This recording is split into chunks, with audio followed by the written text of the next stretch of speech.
Hey folks, welcome to the Do-It-Yourself-Dad channel. Today I'm going to be showing you how to set up a drip system for your sprinklers. There's a couple things you're going to need. They're pretty basic. You need drip line itself. You may need some of these T or dead-end connectors.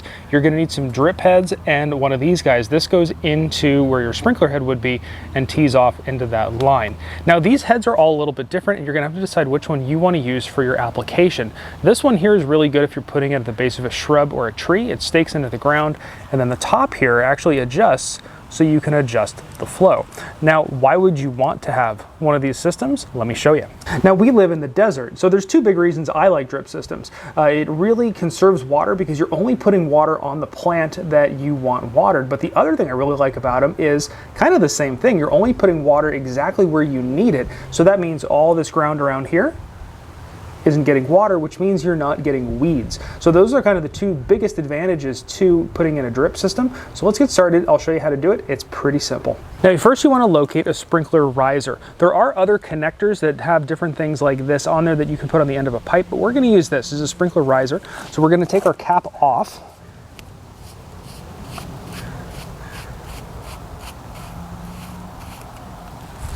And put this on. Now you don't have to do this, but I like to put a little bit of Teflon tape right around the top here.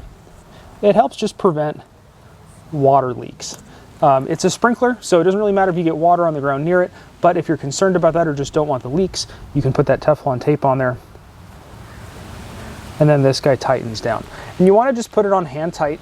And now you've got these two things and you can point them in the direction that you're going. Now you can see in the background I've got that pot right there. We're going to be running a line to that, and then we're going to connect the line all the way around to the backside to another pot.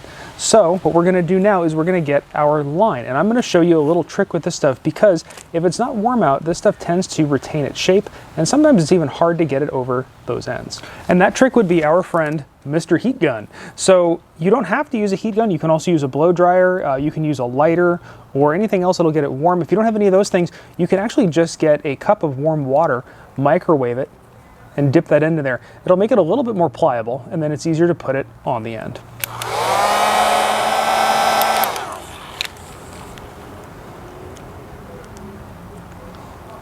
So with the hose warm, it makes it really easy to get over that, and as it cools off, it'll make a nice tight seal. So now we're gonna run the line back and tee it off up to this guy.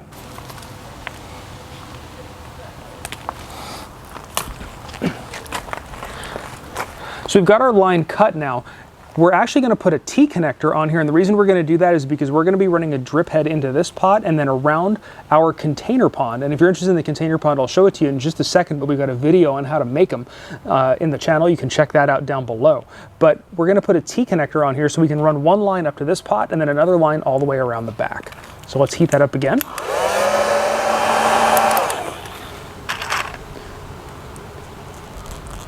And we'll slide on our T connector. Now another little pointer is these little guys, the little black caps right here. Hold on to those because sometimes you do wind up disconnecting these and needing these things. So put them in a little baggie and keep it with all your sprinkler stuff. So now we'll cut another section of line about 1.5 feet long, and this will be the line that we're going to run up into the pot. So we're going to run that one off of the branch of the T. And on the other end, we're going to connect our drip stake right there. So now the drip stake can go inside the pot. And now we can place our stake into the pot. Now something to check before you put it in there is make sure that this is turned all the way to the right. Therefore, it's not going to let any water out. And I'm going to show you why in just a second.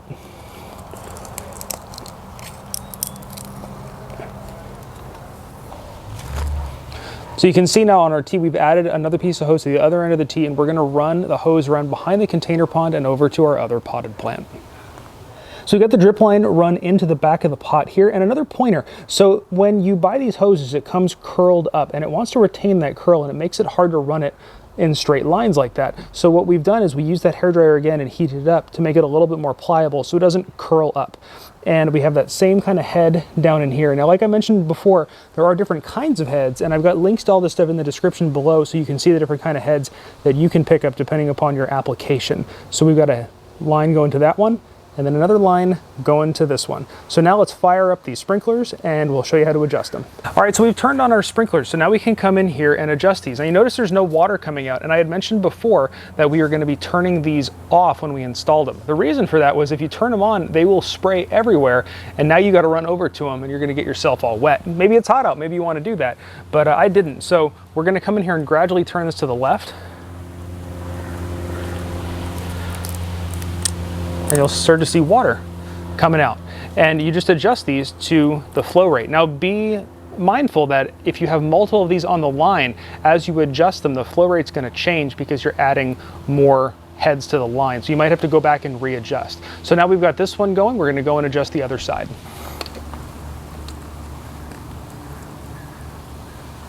So now we've got the other sprinkler running, and this is great news because I keep forgetting to water these plants. So these plants should do a lot better now. So like I had said before, this is a great solution if you're in a drought area and you're trying to conserve water, or you're just trying to hold down weeds. And also if you're trying to water potted plants, this is great on a patio because then you're not getting everything else wet.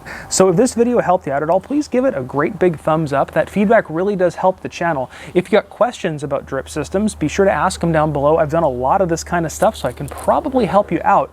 And be sure to hit that subscribe button because we've got a lot more content just like this coming your way. And of course, thanks for watching.